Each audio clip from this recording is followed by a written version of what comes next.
Ronggolawe, sang kesatria bumi Tuban. Ronggolawe atau Ranggalawe adalah salah satu pengikut Raden Wijaya yang berjasa besar dalam perjuangan mendirikan kerajaan Majapahit. Tetapi meninggal sebagai pemberontak pertama dalam sejarah kerajaan ini. Nama besarnya dikenang sebagai pahlawan oleh masyarakat Tuban sampai saat ini. Kidung Panji Wijayakrama dan Kidung Ranggalawe menyebut Ranggalawe sebagai putra Arya Wiraraja Bupati Songenep, yaitu nama lama Sumenep. Ia sendiri bertempat tinggal di Tanjung, yang terletak di Pulau Madura sebelah barat. Pada tahun 1292 Ranggalawe dikirim ayahnya untuk membantu Raden Wijaya membuka hutan tarik di sebelah barat Tarik, Sidoarjo sekarang, menjadi sebuah desa pemukiman bernama Majapahit. Konon, nama Ranggalawe sendiri merupakan pemberian Raden Wijaya, karena berkaitan dengan penyediaan 27 ekor kuda dari Sumbawa sebagai kendaraan perang Raden Wijaya, dan para pengikutnya dalam perang melawan Jayakatwang Raja Kediri. Atau juga mempunyai arti Rangga berarti ksatria atau pegawai kerajaan, dan Lawe merupakan sinonim dari menang, yang berarti benang, atau dapat juga bermakna kekuasaan atau kemenangan. Dan Ranggalawe kemudian diberi kekuasaan oleh Raden Wijaya untuk memimpin pembukaan hutan tersebut. Penyerangan terhadap ibu kota Kediri oleh gabungan pasukan Majapahit dan Mongol terjadi pada tahun 1293. Ranggalawe berada dalam pasukan yang menggempur benteng timur kota Kediri. Ia berhasil menewaskan pemimpin benteng tersebut yang bernama Sagara Winotan. Setelah Kediri runtuh, Raden Wijaya menjadi raja pertama kerajaan Majapahit. Menurut Kidung Ranggalawe, atas jasa-jasanya dalam perjuangan Ranggalawe diangkat sebagai Bupati Tuban yang merupakan pelabuhan utama Jawa Timur saat itu. Prasasti Kudadu tahun 1294 yang memuat daftar nama para pejabat Majapahit pada awal berdirinya, ternyata tidak mencantumkan nama Ranggalawe. Yang ada ialah nama Arya Adikara dan Arya Wiraraja. Menurut para raton, Arya Adikara adalah nama lain Arya Wiraraja. Namun prasasti Kudadu menyebut dengan jelas bahwa keduanya adalah nama dua orang tokoh yang berbeda. Sejarawan Slamet Muljana mengidentifikasi Arya Adikara sebagai nama lain Ranggalawe. Dalam tradisi Jawa, ada istilah nunggak semi, yaitu nama ayah kemudian dipakai anak. Jadi, nama Arya Adikara yang merupakan nama lain Arya Wiraraja, kemudian dipakai sebagai nama gelar Ranggalawe ketika dirinya diangkat sebagai pejabat Majapahit. Dalam prasasti Kudadu, ayah dan anak tersebut sama-sama menjabat sebagai pasangguhan. Yang keduanya masing-masing bergelar Rakrian Mantri Arya Wiraraja Makapramuka dan Rakrian Mantri Dwi Pantara Arya Adikara. Para raton menyebut pemberontakan Ranggalawe terjadi pada tahun 1295, tetapi dikisahkan sesudah kematian Raden Wijaya. Menurut naskah ini, pemberontakan tersebut bersamaan dengan Jayanagara naik tahta. Menurut Nagara Kertagama, Raden Wijaya meninggal dunia dan digantikan kedudukannya oleh Jayanagara terjadi pada tahun 1309. Akibatnya, sebagian sejarawan berpendapat bahwa pemberontakan Ranggalawe terjadi pada tahun 1309, bukan 1295. Seolah-olah pengarang para raton melakukan kesalahan dalam penyebutan angka tahun. Namun Nagara Kertagama juga mengisahkan, bahwa pada tahun 1295 Jayanagara diangkat sebagai Yuwaraja atau Raja Muda di Istana Daha.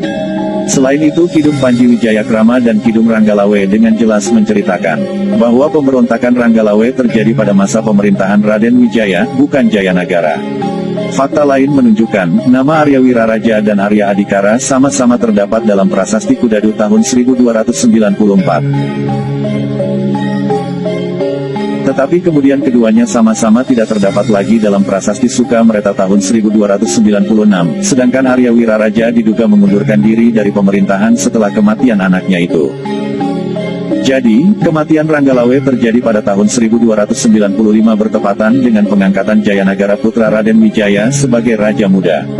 Dalam hal ini pengarang para raton tidak melakukan kesalahan dalam menyebut tahun, hanya saja salah menempatkan pembahasan peristiwa tersebut. Sementara itu Nagara Kertagama yang dalam banyak hal memiliki data lebih akurat dibanding para raton, sama sekali tidak membahas pemberontakan Ranggalawe. Hal ini dapat dimaklumi karena naskah ini merupakan sastra pujian sehingga penulisnya, yaitu Empu Prapanca merasa tidak perlu menceritakan pemberontakan seorang pahlawan yang dianggapnya sebagai aib. Para raton mengisahkan Ranggalawe memberontak terhadap kerajaan Majapahit karena dihasut seorang pejabat licik bernama Mahapati. Kisah yang lebih panjang terdapat dalam Kidung Panji Wijayakrama dan Kidung Ranggalawe. Pemberontakan tersebut dipicu oleh ketidakpuasan Ranggalawe atas pengangkatan Nambi sebagai Rakrian Pati. Menurut Ranggalawe, jabatan Pati sebaiknya diserahkan kepada Lembu Sora yang dinilainya jauh lebih berjasa dalam perjuangan daripada Nambi. Ranggalawe yang bersifat pemberani dan emosional suatu hari menghadap Raden Wijaya di ibu kota dan langsung menuntut agar kedudukan Nambi digantikan Sora. Namun Sora sama sekali tidak menyetujui hal itu dan tetap mendukung Nambi sebagai Pati. Karena tuntutannya tidak dihiraukan, Ranggalawe membuat kekacauan di halaman istana. Sora keluar menasihati Ranggalawe, yang merupakan keponakannya sendiri, untuk meminta maaf kepada raja. Namun Ranggalawe memilih pulang ke Tuban. Mahapati yang licik ganti menghasut Nambi dengan melaporkan bahwa Ranggalawe sedang menyusun pemberontakan di Tuban. Maka atas izin raja, Nambi berangkat memimpin pasukan Majapahit didampingi Lembu Sora dan Kebo Anabram untuk menghukum Ranggalawe. Mendengar datangnya serangan, Ranggalawe segera menyiapkan pasukannya. Ia menghadang pasukan Majapahit di dekat Sungai Tambak Beras. Perang pun terjadi di sana. Ranggalawe bertanding melawan Kebo Anabram di dalam sungai. Kebo Anabram yang pandai berenang akhirnya berhasil membunuh Ranggalawe secara kejam. Melihat keponakannya disiksa sampai mati, Lembu Sora merasa tidak tahan. Ia pun membunuh Kebo Anabram dari belakang. Pembunuhan terhadap rekan inilah yang kelak menjadi penyebab kematian Sora pada tahun 1300. Kidung Ranggalawe dan Kidung Panji Wijayakrama menyebut Ranggalawe memiliki dua orang istri bernama Martaraga dan Tirtawati. Mertuanya adalah gurunya sendiri, bernama Ki Ajar Pelandongan. Dari Martaraga lahir seorang putra bernama Kuda Anjampiani. Kedua naskah di atas menyebut ayah Ranggalawe adalah Arya Wiraraja. Sementara itu, para raton menyebut Arya Wiraraja adalah ayah Nambi. Kidung Harsawijaya juga menyebutkan kalau putra Wiraraja yang dikirim untuk membantu pembukaan hutan tarik adalah Nambi. Sedangkan Ranggalawe adalah perwira kerajaan Singhasari yang kemudian menjadi pati pertama Majapahit. Uraian Kidung Harsawijaya terbukti salah karena berdasarkan Prasasti Sukamreta tahun 1296, diketahui nama pati pertama Majapahit adalah Nambi, bukan Ranggalawe. Nama ayah Nambi menurut Kidung Sorandaka adalah Pranaraja. Sejarawan Dr. Brandes menganggap Pranaraja dan Wiraraja adalah orang yang sama. Namun, menurut Slamet Muljana keduanya sama-sama disebut dalam Prasasti Kudadu sebagai dua orang tokoh yang berbeda. Menurut Slamet Muljana, Nambi adalah putra Pranaraja, sedangkan Ranggalawe adalah putra Wiraraja. Hal ini ditandai dengan kemunculan nama Arya Wiraraja dan Arya Adikara dalam Prasasti Kudadu, dan keduanya sama-sama menghilang dalam Prasasti Sukamreta sebagaimana disinggung sebelumnya. Nama besar Ranggalawe rupanya melekat dalam ingatan masyarakat Jawa. Penulis Serat Damarwulan atau Serat Kanda mengenal adanya nama Ranggalawe, namun tidak mengetahui dengan pasti bagaimana kisah hidupnya. Maka ia pun menempatkan tokoh Ranggalawe hidup sejaman dengan Damarwulan dan Minak Jinggo. Damarwulan sendiri merupakan tokoh fiksi, karena kisahnya tidak sesuai dengan bukti-bukti sejarah, serta tidak memiliki prasasti pendukung. Dalam versi dongeng, Ranggalawe dikisahkan sebagai Adipati Tuban yang juga merangkap sebagai Panglima Angkatan Perang Majapahit pada masa pemerintahan Ratu Kencana Wungu.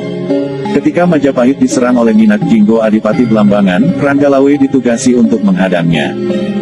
Dalam perang tersebut, Minak Jinggo tidak mampu membunuh Ranggalawe karena selalu terlindung oleh payung pusakanya. Maka, Minak Jinggo pun terlebih dulu membunuh abdi pemegang payung Ranggalawe yang bernama Wongsopati. Baru kemudian, Ranggalawe dapat ditewaskan oleh Minak Jinggo. Tokoh Ranggalawe dalam kisah ini memiliki dua orang putra, bernama Siralawe dan Guntarlawe, yang masing-masing kemudian menjadi bupati di Tuban dan Bojonegoro.